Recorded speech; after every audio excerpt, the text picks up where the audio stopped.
আতশবাজি হইচই বিদআত কাজ থেকে দূরে থাকুন।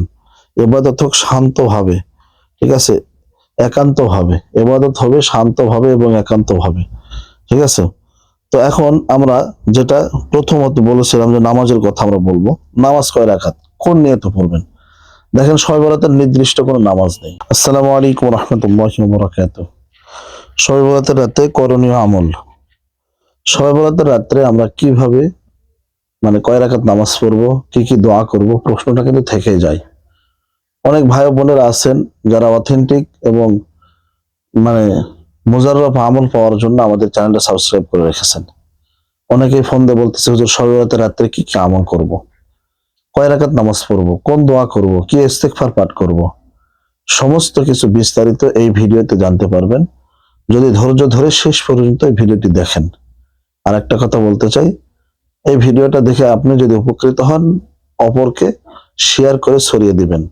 তাহলে আপনি শেয়ার করার জন্য সওয়াব পাবেন অবশ্যই। কারণ এটা কোনো বাংলা, কোনো ইংলিশ, এটা কোনো জেনারেল কোনো শিক্ষার ভিডিও না, এটা আরবি শিক্ষার ভিডিও এবং এটা শিক্ষামূলক।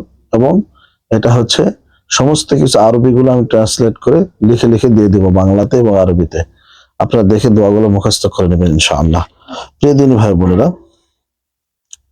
শবে বরাতের রাত্রে করণীয় আমল, ঠিক আছে।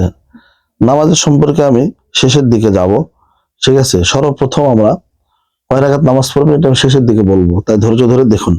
কোরআন তেলাওয়াত করব, যতটা পারেন কোরআন তেলাওয়াত করবেন। কমপক্ষে সূরা ইয়াসিন, সূরা মুলক, সূরা ওয়াকিয়া, সূরা ইখলাস, সূরা নাস, ফালাক সহ সূরা কাফিরুন, এগুলো পাঠ করেন যারা গোটা কোরআন পড়তে পারবেন না বা সময় নেই, ঠিক আছে। 2 নাম্বার, বেশি বেশি ইস্তেগফার পাঠ করব, ঠিক আছে।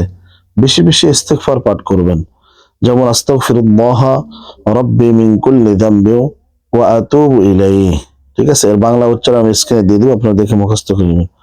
কমপক্ষে 100 বার। এরপরে আপনি যত পড়তে পারেন, 1000 বার পড়তে পারলেও ভালো, 2000 বার পড়তে পারলেও ভালো, 3000 বার পড়তে পারলেও ভালো, ঠিক আছে। তারপরে হচ্ছে 3 নম্বরে দরুদ শরীফ পড়বেন আপনারা। আল্লাহুম্মা সাল্লি আলা মুহাম্মাদ ওয়া আলা আলি মুহাম্মাদ কামা সাল্লাইতা আলা ইব্রাহিম ওয়া আলা আলি ইব্রাহিম ইন্নাকা হামিদুম মাজিদ। আল্লাহুম্মা বারিক আলা মুহাম্মাদ ওয়া আলা আলি মুহাম্মাদ কামা বারাকতা আলা ইব্রাহিম ওয়া আলা আলি ইব্রাহিম ইন্নাকা হামিদুম মাজিদ। এই দরুদ পড়বেন। অথবা আল্লাহুম্মা সাল্লি আলা মুহাম্মাদিন নাবিয়্যিল উম্মি ওয়া আলা আলিহি ওয়া সাল্লিমু তাসলিমা, ঠিক আছে।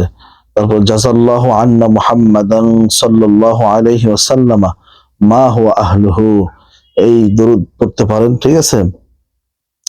4 নম্বরে আমরা যে পড়ব দোয়া, গুরুত্বপূর্ণ। এই কথাটা খুবই গুরুত্বপূর্ণ। দোয়া করব এই রাতে আল্লাহ তাআলা বান্দার দোয়া কবুল করেন। নিজের জন্য, পরিবারের জন্য, উম্মতের জন্য, মৃতদের জন্য দোয়া করুন। উদাহরণ যেমন, আল্লাহ আমার গুনাহ মাফ করে দিন, আমার রিজিক বাড়িয়ে দিন, আমাকে হেদায়েত দিন, আমার পরিবারকে হেফাজত করুন, ঠিক আছে। 5 নাম্বার, কবর জিয়ারত করব।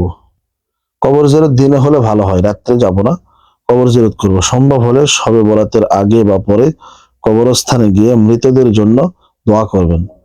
যদি চান আজকে আসরের পরে গিয়েও আপনি কবরস্থানে গিয়ে দোয়া করতে পারবেন, অথবা কালকে সকালে বা সারাদিনের ভিতরে আগামীকাল রোজা রেখে, খুবই মুজাররফ হবে, খুবই দামি আমল হবে এটা, ঠিক আছে। এবং কবরবাসীরা আপনার প্রতি খুশি হয়ে যাবে ইনশাআল্লাহ, ঠিক আছে।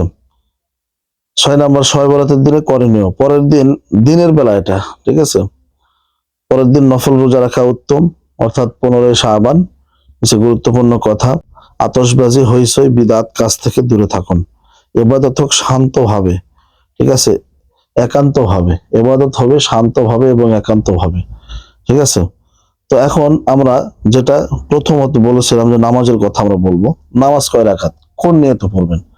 দেখেন, শবে বরাতের নির্দিষ্ট কোনো নামাজ নেই, ঠিক আছে। আপনি 2 রাকাতও পড়তে পারেন, 2 রাকাত করে 100 রাকাতও পড়তে পারেন, 2 রাকাত করে 10 রাকাতও পড়তে পারেন, 2 রাকাত করে আপনি হচ্ছে 4 রাকাতও পড়তে পারেন, ঠিক আছে। এখন কি সূরা দিয়ে পড়বেন, নির্দিষ্ট কোনো সূরাও নেই।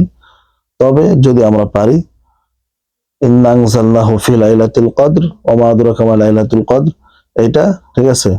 আর ইন্না আ'তাইনাকাল কাউসার অথবা কুল হুয়াল্লাহু আহাদ অথবা ইন্না আতাইনা কাল কাউসার, কুল হুয়াল্লাহু আহাদ, এইভাবে আপনারা পড়তে পারবেন, যত রাকাত পড়তে পারেন, যত নামাজ পড়তে পারেন। ঠিক আছে, মনে রাখবেন আল্লাহ রাব্বুল আলামিন এই রাত্রে 3 শ্রেণীর মানুষকে আল্লাহ তাআলা মাফ করেন না। 1 নাম্বার মুশরিক, যারা মুশরিক, আল্লাহ তাআলার সঙ্গে যারা শিরক করেন। 2 নাম্বার যারা আত্মীয়তা ছিন্ন করে, আত্মীয়তা ছিন্ন যারা করে তাদেরকে আল্লাহ তাআলা মাফ করবেন না। 3 নাম্বার মা বাবার অবাধ্যকারী সন্তান, যারা মা বাবার কথা শোনে না, আল্লাহ তাআলা এই 3 শ্রেণীর মানুষকে সহ আরো অনেক কয়েক প্রকার আছে, তাদেরকে আল্লাহ তাআলা মাফ করেন না। হ্যাঁ, আল্লাহ তাআলা এদেরকেও মাফ করিয়ে দিবেন যদি তারা খালেস তওবা করতে পারেন। আল্লাহ তাআলার কাছে যদি তওবা করতে পারেন, আল্লাহ তাআলা তাদেরকে মাফ করিয়ে দিবেন যে আল্লাহ, জীবনে আমি এই গুনাহ করেছি আর জীবনেও করব না। তাই আসুন এই রাত্রে আমরা বোনাস, মুক্তির রাত, এই রাত হচ্ছে ভাগ্য রজনীর রাত, এই রাত হচ্ছে আমার আপনার হায়াত, মৌত, রিজিক সহ যাবতীয় যা আছে সমস্ত কিছু এই রাত্রে বরাদ্দ হয়। তাই আমরা কেউ বঞ্চিত না হই, আমরা এই খুশিটা সবার মাঝে ছড়িয়ে দিই। ঠিক আছে, আমরা প্রত্যেকেই বসে বসে মসজিদে ইবাদত করার তো মানে ইবাদত করে রাতটা কাটিয়ে দিই। ফজরের নামাজ পড়ে, সেহরি খেয়ে ফজরের নামাজ পড়ে, ফজরের নামাজ পড়ে আমরা ঘুমাবো, সারা দিন ইবাদত করব। আল্লাহ তাআলা আমাদের প্রত্যেকের ইবাদতগুলো কবুল করুন, আমিন। ওয়া আখিরু দাওয়ানা আলহামদুলিল্লাহি রাব্বিল আলামিন। ভালো থাকবেন। আসসালামু আলাইকুম ওয়া রাহমাতুল্লাহি ওয়া বারাকাতুহু। ভিডিওটি ভালো লাগলে শেয়ার করে দিবেন।